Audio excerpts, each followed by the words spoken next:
நாங்க இன்னைக்கு தளபதி வரதை ரொம்ப ஆவலோட எல்லாரும் எதிர்பார்த்துட்டு இருக்கோம். இது ஒரு திருவிழா மாதிரி நாங்க கொண்டாடிட்டு இருக்கோம். அதே மாதிரி மக்களுக்கான சேஃப்டி நடவடிக்கைகள், மருத்துவ குழு, ஆம்புலன்ஸ், மருந்து மாத்திரைகள் எல்லாமே அரேஞ்ச் பண்ணியிருக்கோம். அடுத்தது பெண்களுக்கான பாதுகாப்பு இங்க ஃபுல்லா இருக்கும்.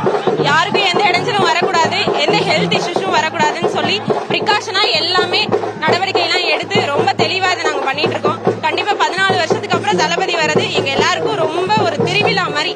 அதனால அது நாங்க திருவிழாவா செலிப்ரேட் பண்ணிட்டு இருக்கோம். கண்டிப்பா 26ல ஒரு மாற்றம் கண்டிப்பா உண்டாகும். இந்த அண்ணனை வரவேற்கிறதுக்காக தான் நாங்க நைட்ல உட்காந்து இந்த போர்டெல்லாம் அடிச்சிருக்கோம். 2026ல அண்ணன் கண்டிப்பா ஜெயிப்பாங்க. இன்னொன்னு என்னன்னா, வரும்போது தான் நியூஸ் பார்த்துட்டு வந்தேன். எல்லா கட்சிக்காரங்களும் என்ன சொல்றாங்கன்னா, கூட்டம் சேரும், நடிகர்னாலே கூட்டம் சேரும் அப்படின்னு சொல்றாங்க. ஆனா அப்படி கிடையாது.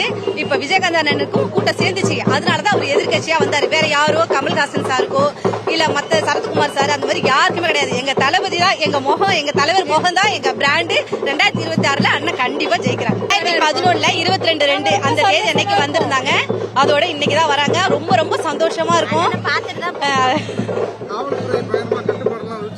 ஆமா ஆமா, அதுக்கு கண்டிப்பா மக்கள் கண்டிப்பா துணையா இருக்கணும். ஏன்னா தலைவர் ரசிகர்கள் ஒவ்வொருத்தருமே தளபதி ரசிகர்கள் என்ன பண்ணணும்னா, காவல்துறைக்கு நம்ம பாதுகாப்பா இருக்கணும். அவங்க என்ன சொல்றாங்களோ அதை நம்ம கடைபிடிக்கணும். அது மக்கள்